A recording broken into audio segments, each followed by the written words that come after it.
Arithmetic ப்ராக்ரெஷனில் நம்ம பார்த்த ஃபார்முலாஸை recall பண்ணிவிட்டு ப்ராப்ளத்துக்கு போவோம். ஏன்னா 2 நாள் ஆச்சு இது. Tn-1D, அதாவது இந்த டேர்மையும் இதுக்கு முந்தைய டேர்மையும் கழிச்சா வர டிஃபரன்ஸ் டி. எந்த டேர்மாக இருந்தாலும் சரி ஏபியில். இப்போ T3னா T2லேருந்து கழிக்கணும், T4னா T3லேருந்து கழிக்கணும். அப்போ Tnனா Tn-1லேருந்து கழிக்கணும் டி. ஜென்ரல் டேர்ம் வந்து a + n-1 இன்ட்டு டி. அதாவது T5 வேணும்னா a + 4d, T6 வேணும்னா a + 5d. இங்கே என்ன நம்பர் இருக்கோ அதை விட இங்கே வந்து ஒன்று குறைஞ்சி வரும். சம்முக்கு 2 ஃபார்முலா இருக்குது. n/2 × 2a + n-1 into D அல்லது n/2 × a + l. Last term தெரிஞ்சா லாஸ்ட் டேர்ம்ங்கிறது தான் இந்த a + n-1 into D. Tn தான் லாஸ்ட் டேர்ம். n வந்து என்ன ஃபார்முலானா l - a, number of terms. என்னங்கிறது நம்பர் ஆஃப் டேர்ம்ஸ், அதுக்கான ஃபார்முலா l - a/d + 1. இப்போ இதில் ஃபஸ்ட்டு சம் போடுவோம், அப்புறம் ப்ராப்ளம் வர வர இதுவும் ஃபார்முலாஸ் இருந்துச்சுன்னா அதை பார்ப்போம். இன்னொன்று வந்து சம் போட முன்னாடி இன்னொன்று முக்கியமாக சொல்லணும். இப்போ வந்து உங்களுக்கு ஏபிசி 3 ஏபியில் இருக்கா அப்படின்னு சொல்கிறாங்கன்னு வச்சுக்குவோம். அப்போ நமக்கு என்ன தெரியும், இது T1, இது T2, இது T3. T2லேருந்து T1 கழிச்சா B - a, அது வந்து D. ஏபியில் இருக்கிறதுனால அது D. T3லேருந்து T2 கழிச்சா C - b, அதுவும் Dயில் இருக்குதுன்னு அர்த்தம்.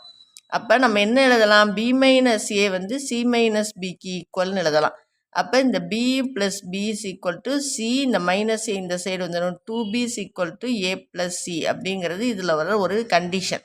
இப்போ 3 நம்பர் கொடுத்து இது ஏபியில் இருக்கான்னு செக் பண்ணுங்க அப்படின்னா நம்ம என்ன பண்ணலாம், 2b = a + c அப்படிங்கிறத கண்டுபிடிக்கலாம். 3 நம்பர் கொடுத்து ஏபியில் இருக்கா அப்படின்னு பார்க்க சொன்னால் நம்ம என்ன பண்ணலாம்னா 2b = a + cன்னு கண்டுபிடிக்கலாம். அதே மாதிரி இப்போ ஏன்னு ஒரு நம்பர், எக்ஸுன்னு ஒரு நம்பர், பின்னு ஒரு நம்பர், இது 3மே வந்து ஏபியில் இருக்குது. ஆரின் ஏபி அப்படின்னு கொடுத்துட்டாங்க அப்படின்னு வைப்போம்.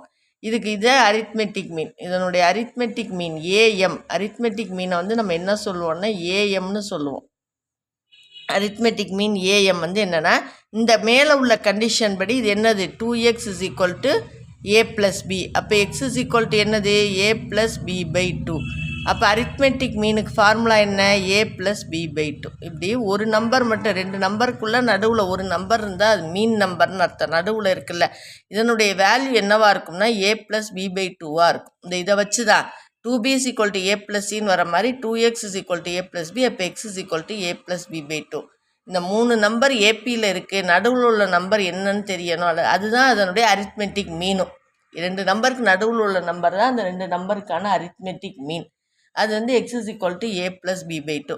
இந்த மாதிரி இப்போ நிறைய நம்பர்ஸ் இருக்குதுன்னு வச்சுக்கோ. Arithmetic means a, x1, x2 இப்படியே இருக்குது அப்படின்னா, x3, xn வரைக்கும் இருக்குது, அப்புறம் b இருக்குது அப்படின்னா இதனுடைய அரித்மெட்டிக் மீன்ஸ்க்கான ஃபார்முலா. xnக்கு என்ன ஃபார்முலானா a + nb/n + 1. இப்போ x1 வேணும்னா a + b/2 வந்திருக்கா. x1 வேணும்னா a + b/2, x2 வேணும்னா a + 2b/3 அந்த மாதிரி வரும்.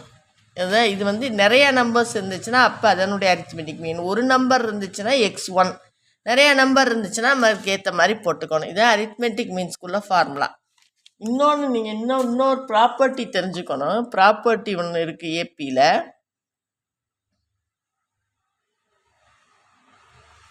இப்போ வந்து 3, 5, 7, 9 அப்படிங்கிறது ஒரு ஏபி. ஏன்னா 2 2ஆக கூடிட்டு பாருங்கள், 2 கூடுதா 2 கூடுதா 2 கூடுதா. அப்போ இது வந்து டி வந்து 2 கான்ஸ்டண்ட்டாக வர்றதுனால இது வந்து இப்படியே போகுது. இது வந்து ஒரு ஏபி. இப்போ நான் இந்த ஃபஸ்ட்டு ஈக்குவேஷன் வச்சுக்குவோம். இந்த ஃபஸ்ட்டு ஈக்குவேஷனோட 2ங்கிற நம்பரை கூட்டுறேன்னு வச்சுக்குவோம். அப்போ இது என்ன ஆயிரும், 5ன்னு ஆயிரும், 7ன்னு ஆயிரும், 9ன்னு ஆயிரும். இல்லை 3ங்கிறத கூட்டுறவங்களுக்கு இது 5, 7, 9, 6ன்னு ஆயிரும், 8ன்னு ஆயிரும், 10ன்னு ஆயிரும், 9, 3, 12ன்னு ஆயிரும். இப்படி வந்துடும். அப்போ இதுவும் வந்து ஒரு ஏபி தான். இப்போவும் கான்ஸ்டன்ட் டிஃபரன்ஸ் என்ன, 2 தான். அந்த காமன் டிஃபரன்ஸ் என்னது, 2 தான். அப்போ இதுவும் ஒரு ஏபி தான். ஒரு ஏபியோட கான்ஸ்டண்ட்டாக ஒரு நம்பரை நான் கூட்டியிருக்கிறது வந்து 3, எல்லாத்தோடையும் 3 அப்படிங்கிற ஒரு நம்பரை கூட்டியிருக்கேன்.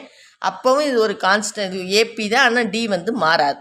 இப்போ நான் வந்து கழிக்கிறேன்னு வச்சுக்கோ, இந்த 3லேருந்து 2 கழிக்கிறேன்னு வச்சுக்கோ, இல்லை 1 கழிக்கிறேன், இந்த 1லேருந்து 1 கழிக்கிறேன் அப்படின்னா 2, 4, 6, 8. இதுவும் ஒரு ஏபி தான் இல்லையா. இதுக்கு காமன் டிஃபரன்ஸ் என்ன, 2 தான். இதுக்கும் 2 தான். அப்போ ஒரு ஏபி கொடுத்துருக்காங்க அப்படின்னா அதுக்கு எந்த நம்பரை கூட்டினாலும் எந்த நம்பரை கழித்தாலும் அது ஏபியாகவே தொடரும்.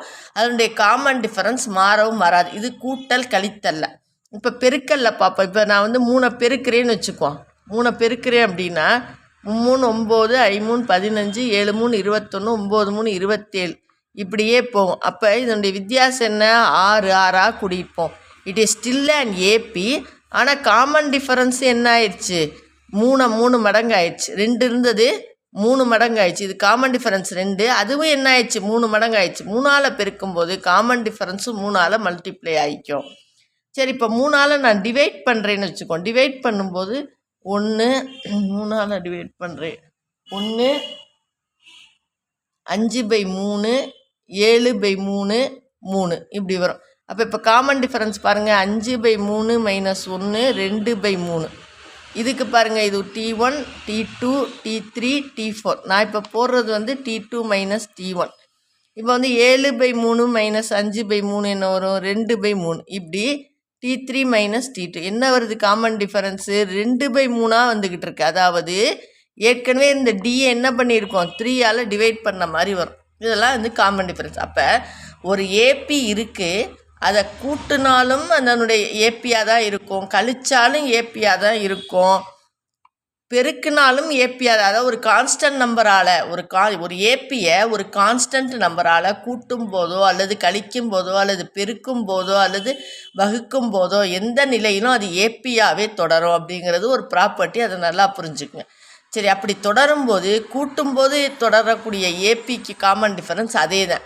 கழிச்சு போடும்போது தொடரக்கூடிய ஏபிக்கு காமன் டிஃபரன்ஸ் அதே தான். ஆனால் பெருக்கி போடும்போது காமன் டிஃபரன்ஸும் அந்த நம்பரால் பெருக்கப்படும், வகுத்து போடும்போது காமன் டிஃபரன்ஸும் அந்த நம்பரால் வகுக்கப்படும். இந்த ப்ராப்பர்ட்டியை தெரிஞ்சுக்குங்க. இதில் முக்கியமான ஒன்று சொல்லி தந்திருக்கேன். 2b = a + c. நடுவில் உள்ளது bனா 2b = a + c.